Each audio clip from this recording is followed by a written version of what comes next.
શું તમે YouTube શોર્ટ્સથી પૈસા કમાવા માંગો છો? તો તમારે આ 3 સ્ટેપ્સ ફોલો કરવાના રહેશે: ટાઇટલ, ટેક્સ અને હેશટેગ. તો તમે જોઈ શકો છો આ મારા મોબાઈલની સ્ક્રીન છે અને આ નીચે ટાઈમલાઈન છે. આ આપણે બસ જાતે જ બનાવી છે. તો તમે પણ તમારા વિડીયો માટે આવું એનિમેશન બનાવી શકો છો. એના માટે આજે આપણે શીખવાના છે કી ફ્રેમિંગ, જે વિડીયો એડિટિંગ માટે ઘણી મહત્વની વસ્તુ છે. તો ચાલુ કરીએ. અહીંયા તમે જોઈ શકો છો કી ફ્રેમ આપણે કઈ જગ્યા પર આવે છે, કી ફ્રેમ ક્યાંથી એડ કરવાની છે.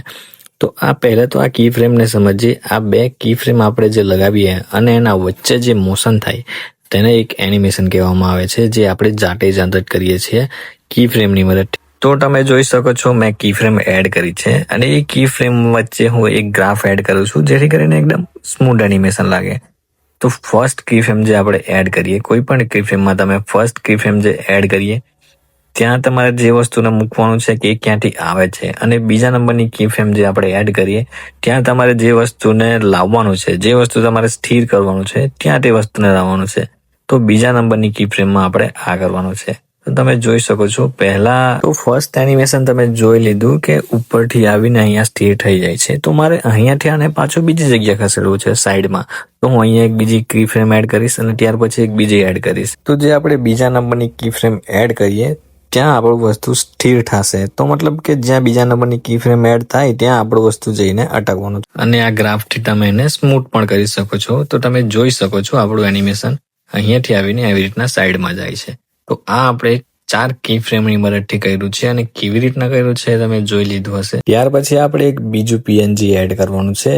આ બીજું પીએનજી ના સાથે સાથે આપણે લેયર એડજસ્ટમેન્ટ શીખીશું કે લેયર એડજસ્ટમેન્ટ આપણે કઈ રીતના કરી શકીએ. 2 પીએનજી જો આપણા એક સાથે એનિમેટ કરવા હોય અને કરી શકીએ. તો મિત્રો તમે જોઈ શકો છો કે આપણું જે બીજું પીએનજી છે તે ઉપરની સાઈડ દેખાય છે. તો એના માટે તમારે સાઈડમાં જોવાનું છે. નીચે ઓપ્શન છે લેયર્સનું ઓપ્શન છે અને અહીંયા આ સાઈડે છે બેક અને આ સાઈડે છે ફ્રન્ટ. તો તમે જે એકદમ પહેલા લેફ્ટ સાઈડ પર જે કોઈ બી સબ્જેક્ટને ઉપર રાખશો એ ઉપર દેખાશે અને બેક વાળું નીચે દેખાશે. તો આવી રીતના તમારે લેયર એડજસ્ટમેન્ટ કરી લેવાનું છે. ત્યાર પછી આપણે બીજું પીએનજી માં એનિમેશન બનાવવાનું છે. તો તેના માટે આપણે 2 કી ફ્રેમ એડ કરીશું. જેવી રીતના મેં તમને સમજાવ્યું કે 2 કી ફ્રેમ એડ કરવાની છે આપણે. ફર્સ્ટ કી ફ્રેમ જ્યાં આપણું સબ્જેક્ટ રહેશે અને સેકન્ડ કી ફ્રેમ જ્યાં એડ કરીએ ત્યાં આપણે જેને જ્યાં લઈ જવાનું છે, જ્યાં અટકશે ત્યાં તે આપણી સેકન્ડ કી ફ્રેમ આવશે. તો તમે જોઈ શકો છો આપણું એનિમેશન કંઈક આવી રીતના દેખાશે. ત્યાર પછી છે સાઉન્ડ ઇફેક્ટ. તમે જો આવું એનિમેશન બનાવશો અને એમાં સાઉન્ડ ઇફેક્ટ એડ નહીં કરો તો મજા નહીં આવે. ત્યાર પછી આપણે સાઉન્ડ ઇફેક્ટ જોઈ લેવાનું છે. આવા એનિમેશન બનાવવા માટે બેસ્ટ સાઉન્ડ ઇફેક્ટ છે, હું અહીંયા તમને બતાવી દઉં છું. સર્ચ કરવાનું છે તમારે FUWA, ફુઆ.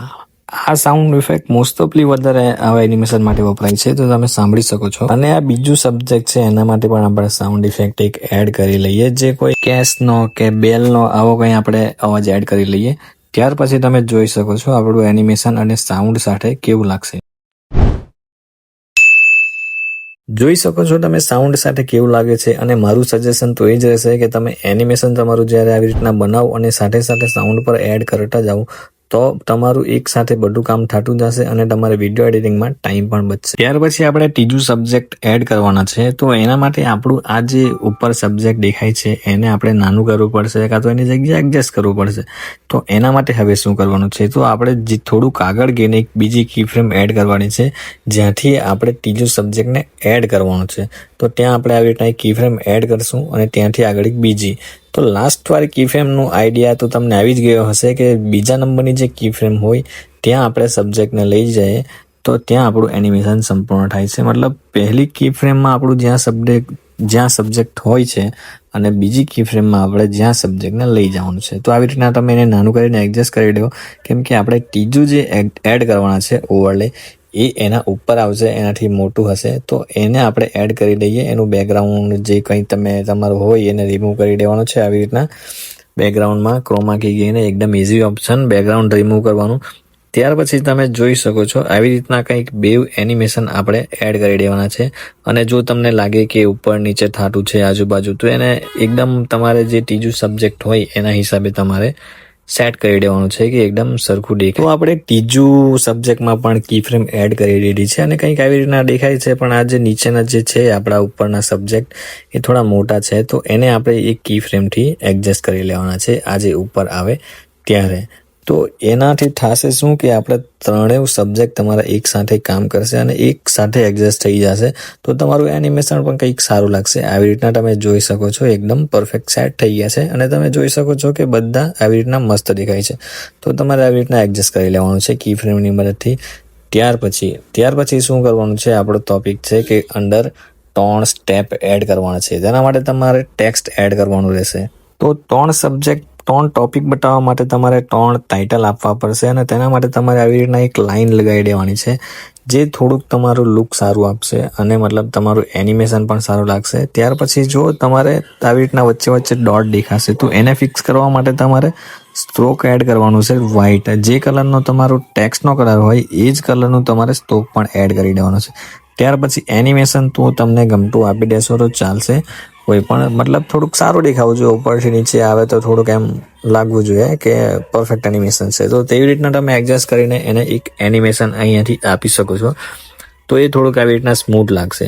ત્યાર પછી આપણે એને ટાઇટલના જે 3 ટોપિક આપવાના છે, જે સબ્જેક્ટ આપણે કવર કરવાના છે કે ભાઈ તમારે આ 3 વસ્તુનું ધ્યાન રાખવાનું છે. તો તે 3ને લખવા માટે આપણે 3 અલગ અલગ ટાઇટલ બનાવવા પડશે. તો એ 3 અલગ અલગ ટાઇટલ બનાવવા માટે આપણે પહેલા તો આ ટાઈમ લાઈન આપણી એડજસ્ટ કરી લઈએ. તમારા બધા સબ્જેક્ટ એકદમ જ્યાં સુધી આપણે લાસ્ટ એનિમેશન આપણું પૂરું થાય છે આ નામ લખીને, ત્યાં સુધી તમારે એને બધાને ખેંચીને લઈ લેવાના છે. ત્યાર પછી તમારે અહીંયા ટેક્સ્ટમાં બસ એક ડોટ એડ કરવાનો છે. તમે એક ડોટ એડ કરશો અને તેનો જે નીચેનો તમારે લાઇનનો કલર છે વ્હાઇટ, તો તમારે એને બ્લેક કલર આપી દેવાનો છે એ ડોટનો. અને એ ડોટને તમારે પછી એડજસ્ટ કઈ રીતના કરવાનું છે એ પણ આપણે ધ્યાનથી સમજીએ. કેમ કે ડોટ છે તો એ ઘણું નાનું છે ને તમે એને હાથથી એડજસ્ટ કરશો તો એ સરખું નહીં થાય. પણ તમારે એને એક એડજસ્ટ કરવા માટે એક બીજું ઓપ્શન આપે છે આ એપ્લિકેશન, એનાથી તમે એકદમ સારી રીતે એડજસ્ટ કરી શકો છો. પહેલાં તો તમે એને એડજસ્ટ કરી દેવો આવી રીતના, તો જોઈ શકો છો તમે કે સાઈડમાં કે ઉપર નીચે. પણ તમે આ એક નીચે ઓપ્શન છે બેઝિકનું, બેઝિક ઉપર તમે અહીંયાથી એને ઝૂમ આઉટ ઝૂમ ઇન મોટું નાનું કરી શકો છો. રોટેટથી પણ તમે એને સાઈડમાં ઉપર નીચે કરી શકો છો, ફેરવી શકો છો. તો તમે અહીંયાથી પોઝિશન જોઈ શકો છો. એક્સથી તમે લેફ્ટ રાઈટ ખસેડી શકો છો અને વાયથી તમે ઉપર નીચે કરી શકો છો. તો તમે આનાથી એકદમ સારી રીતે એકદમ એક્યુરેટ તમારું પોઈન્ટને એડજસ્ટ કરી શકશો.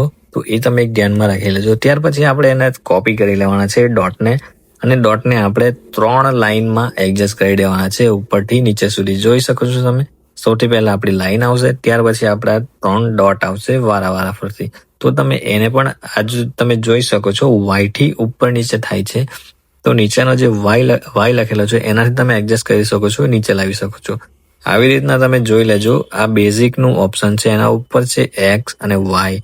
એક્સથી તમે ડાબી જમણી કરી શકો છો અને વાયથી ઉપર નીચે કરી શકો છો. આવી રીતના તમારે એડ કરી લેવાનું છે.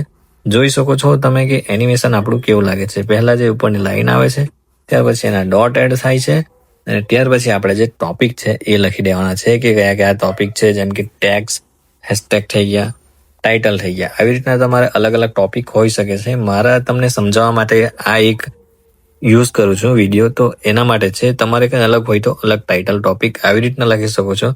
તો તમારું એનિમેશન જે છે એકદમ સ્મૂથ લાગશે અને વિડીયો થોડુંક આઈ કેચિંગ પણ લાગશે.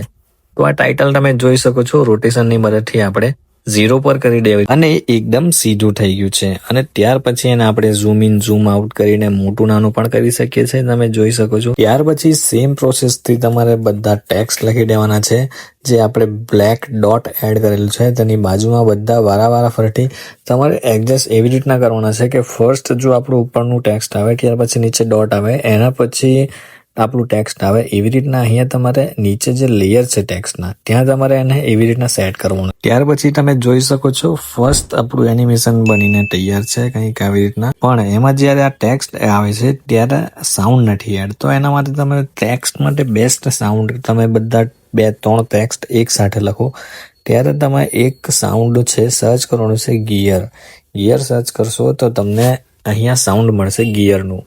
આ સાઉન્ડ જો તમે યુઝ કરશો તો એ એક સાથે જે તમે ટેક્સ્ટ લખો છો એ બધા ઉપર એક સાઉન્ડ છે એ સારું લાગશે. તો આજે આપણે કી ફ્રેમિંગ અને લેયર એડજસ્ટમેન્ટ જોયું. ત્યાર પછી આપણે એક નવો ટોપિક જોવાના છે.